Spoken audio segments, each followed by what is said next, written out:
So today we're going to take a look at Purcell's Ground in C minor, which is an extremely beautiful, catchy, rich, accessible baroque piece for late beginners.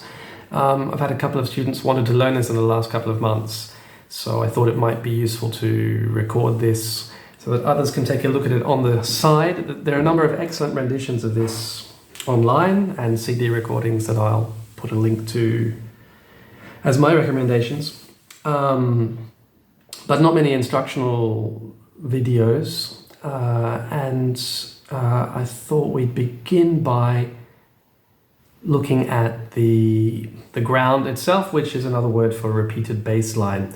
So let's start by playing the bass line. Notice that the stems are in different directions, so that's always indicating voicings. So the down stems are the bass line, which is also what we call the ground.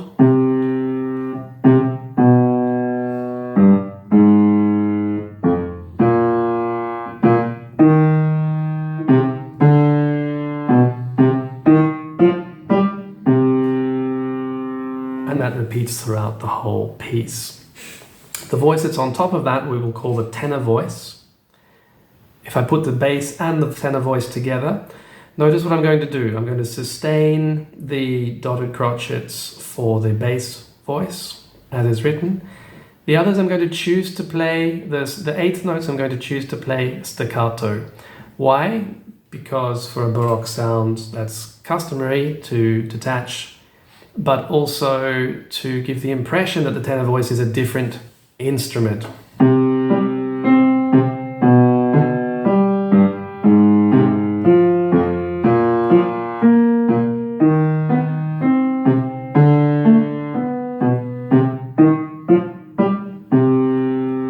Okay, remember you'll have heard different interpretations of this, many of them all valid and nice.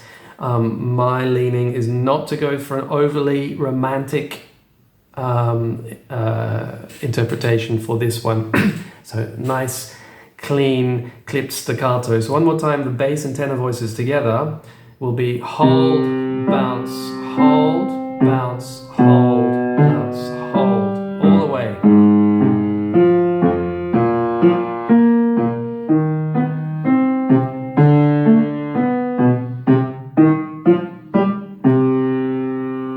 Replay that to see the finger choices I was using there as well.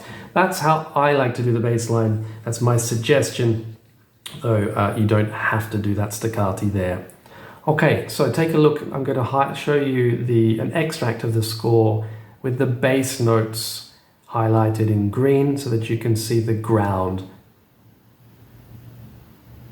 I recommend you start by learning that, which won't take it all long, then start by dropping in the tenor voice. Now let's look at the right hand. This is interesting and the detail matters. To achieve that syncopated, very bouncy, almost modern effect.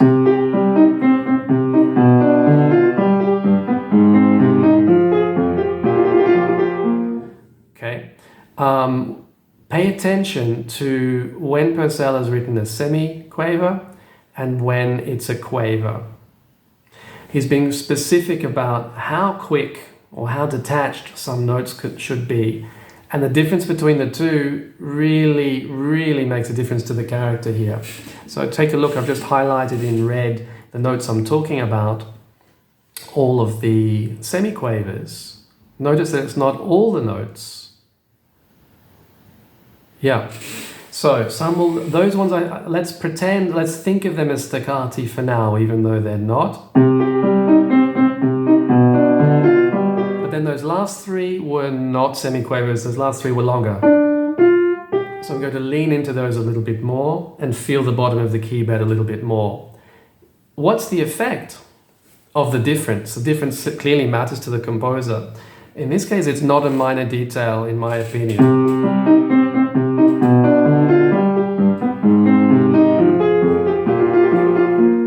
It means that these notes become more expressive, the longer ones. Bum. Yep, and in passing, it just adds another level of expression, another level of nuance. One last time, then we're going to talk about the ornaments.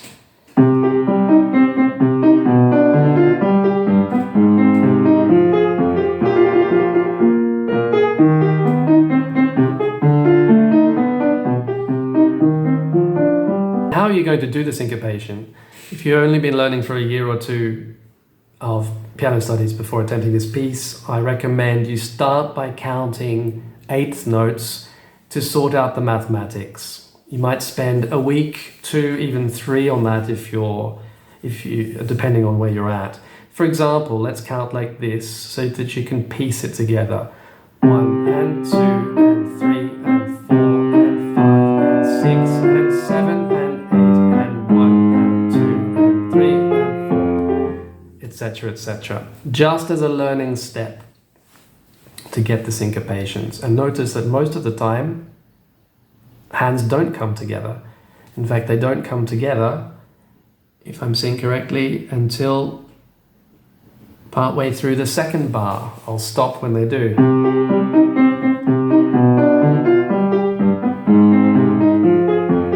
There, on the ornament with the B flat.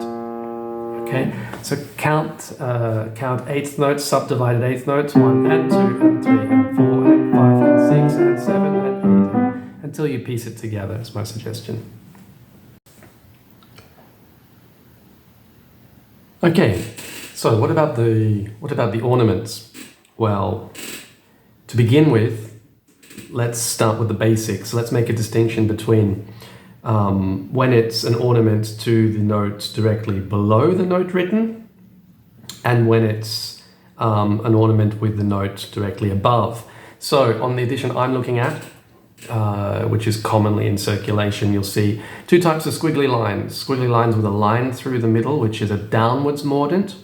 That means that if the note written is G, then you will start on the G and have a short ornament down to the F and back to the G. Pretty easy. Today, in modern times, that's called a downwards mordent. You see that when the song begins, what suggests the vocal melodic line in bar 4.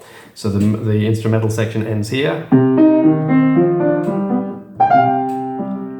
So in Baroque times, these types of ornaments start directly on the beat. So the beginning of the ornament starts at the same time as the bass notes.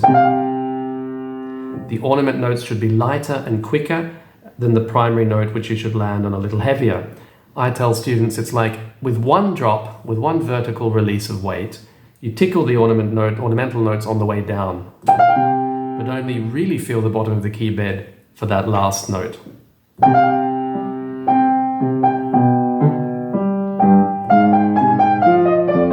Okay, so now what do we do? Now we have a squiggly line without the dash in the middle. So this is an ornament to the note above. There were many different ornaments in circulation in Baroque times, different for different in different countries, and some composers were specific about the exact type of ornaments. Others just wrote, do an ornament here, and left it rather improvisationally to the discretion of the performer. The one that you see in bar 6, we should think of as what's today called an upwards mordent. So it's written as D, so you will start it on the note above in the scale we're in, which will be the E flat. So that one's going to look like this. Slowed down. And that's the same for all of them in the following section. Let's go.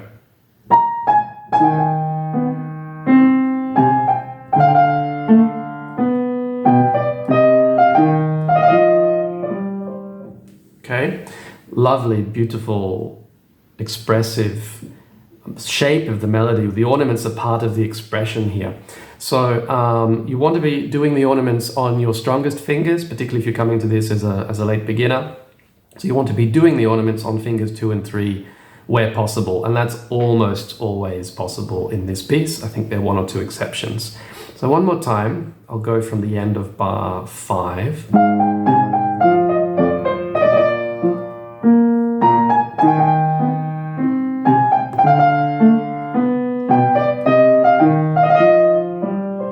Instrumentals back. Okay, so Let's skip ahead to where the ornaments come up in bar 12.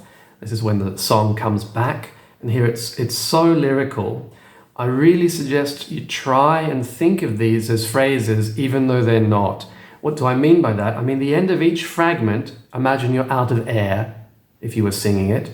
So phrase it down, take it softer. So, you see what I did there? I landed here and then lifted off from the wrist at the end. I made that G very soft because it's the end of this little unit, the end of what seems like a very short phrase, a very expressive one. There's a lot of emotional urgency here.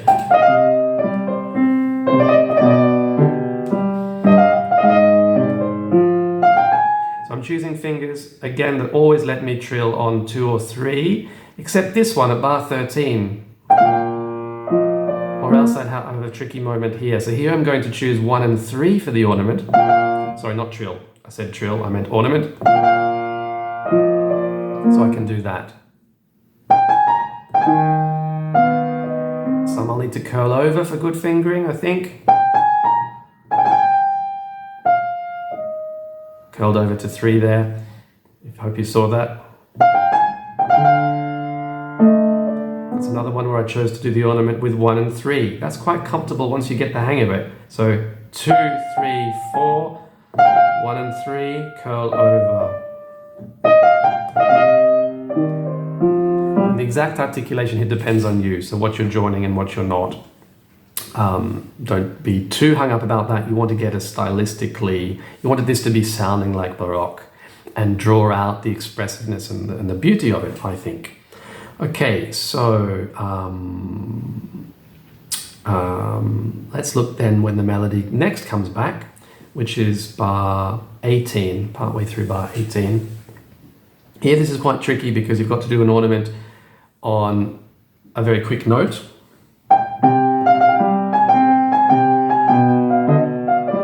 So slow that down again.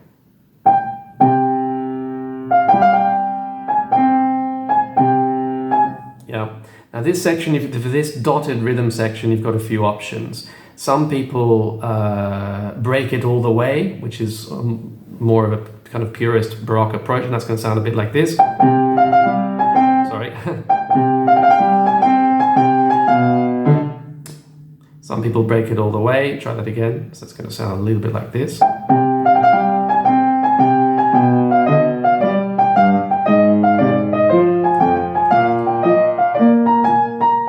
Etc.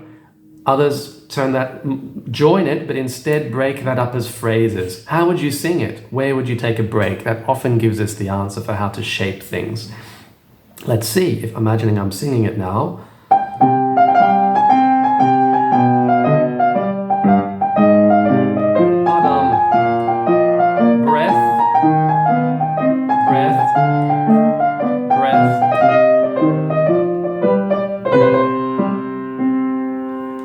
So you can see from the shape of it, when it climbs back up again, that's probably when there would be a break. So those are your two options, two main options. Either divide them into phrases as it would be sung, that whole long sentence, or each one, yeah, which sounds a little bit less vocal in my opinion. So that's pretty much all there is to it. Let's look at bar 25, beginning with an ornament. Remember, and actually maybe I didn't say this before, you start on the note above for what's now called an upper mordent, and certainly for the Baroque trills. Baroque trills, if you see it written on, for example, an F, then you always started on the G. That's what I did before. If you play back, you'll see that by pausing, but I might not have mentioned it. So the ones that are upper, like on bar 25, it's written as an E flat, so we'll start it on the F. Now for this next section, again, let's break it up into phrases. It's quite natural. That's one phrase. After that, I would take a little breath. You can choose to join it or staccato all the way if you prefer.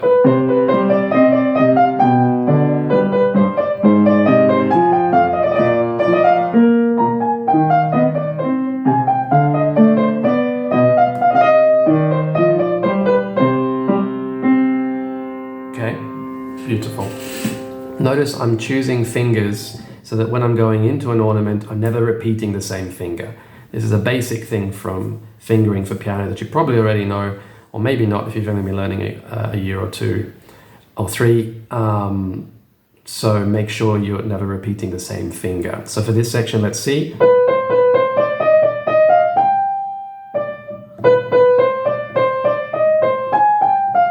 I'm coming off on 3 here and then changing to 2.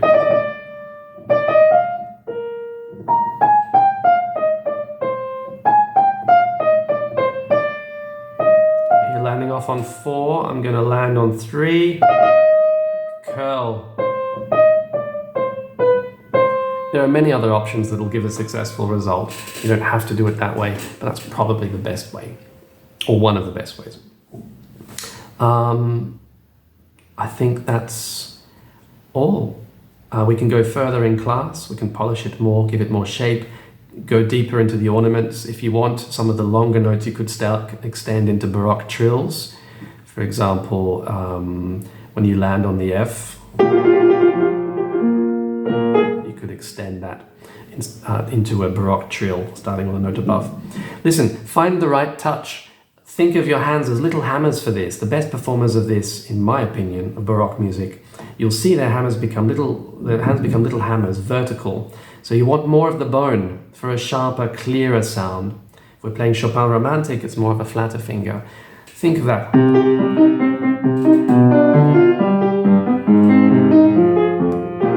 Really activate the tips of the fingers. Enjoy.